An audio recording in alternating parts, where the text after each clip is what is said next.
Right now, there is a genocide in China. The Communist Party of China, they are trying to stop Islamic extremism. So they've come to the ridiculous conclusion that we won't have jihad within our borders if we kill all Muslims. So they're rounding up the ethnic Uyghur Muslim population. They're shaving their heads bald. They're putting them onto trains and they're shipping them off to concentration camps. And if you don't believe me, let's roll the footage. Xinjiang, can you tell us what is happening here?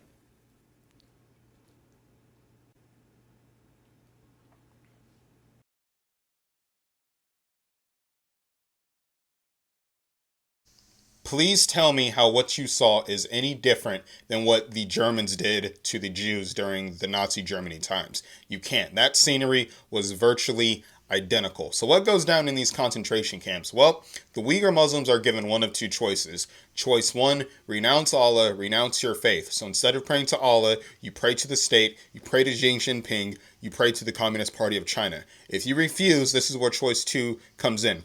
You're beaten, you're mutilated, you're skinned alive, you're raped, and your organs are harvested. Now, why are organs being harvested? Well, China has a very lucrative organ transplant market going on. When it comes to more civilized nations like the United States, Australia, Western nations, the waiting list for an organ transplant can be very long. So in the case of the United States, the average wait time can be between 3 to 5 years. And this is if you need the surgery, immediately right here, right now.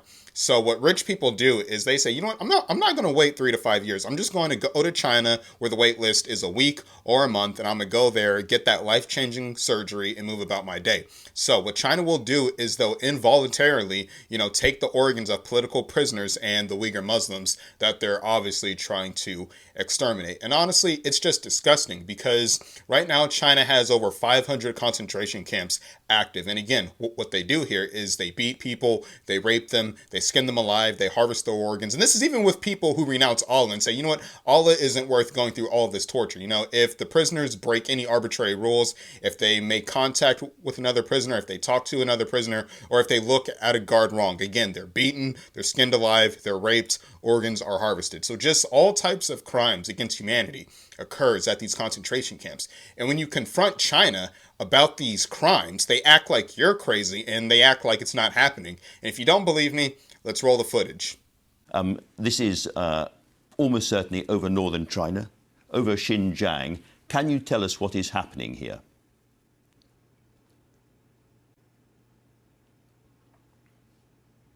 I cannot see, this video. This is not the first time you show me. I still remember last year you showed me what is happening in Xinjiang. In Xinjiang, exactly. But let me tell you this. Xinjiang, have you been to Xinjiang yourself? No, I never have. Xinjiang is regarded as the most beautiful place in Xinjiang. There's a Chinese saying, you do not know how big China is. Ambassador, that is not beautiful coverage, however, is it? Xinjiang, that is exactly what I'm going to tell you. We all saw the video when that BBC reporter confronted that communist Chinese official and what his government was doing to the Uyghur Muslims. He completely changed the subject and started talking about the scenery. With all disrespect intended, nobody cares about the scenery of China. The only scenery people want to see is all parties involved in this genocide going straight to prison. It's very scary how thorough and intricate the Chinese government is with this genocide. They're not just shaving the heads bald and wasting the hair. No, they're wrapping up the hair and they're putting them in the form of wigs and selling it. They're not just aimlessly killing the Uyghur Muslims. They're harvesting their organs and then they burn the bodies and act like nothing is happening. So again, at this point, all trade should be cut off with China. The United States and its allies, hell, even China's allies, especially Muslim majority nations like Iran, we should cut off all trade with China by the end of December 2021, because all economic policies, all economic deals we have with China, that's only fueling this genocide to happen. And it's a sad day when the agnostic individual that thinks the world is better off without religion, it's a sad day when I'm one of the main spokespersons of this genocide and Muslim majority nations like Iran and Saudi Arabia are absolutely silent.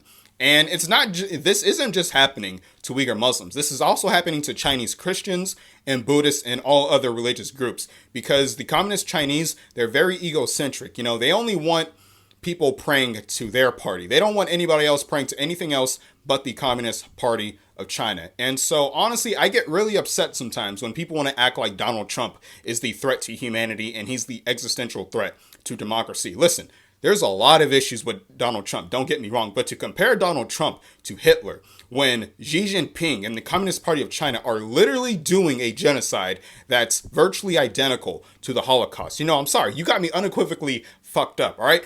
If anybody is the threat to the Western world, it's China, and solely China. You know what I'm saying? So I'm going to wrap up the video at that.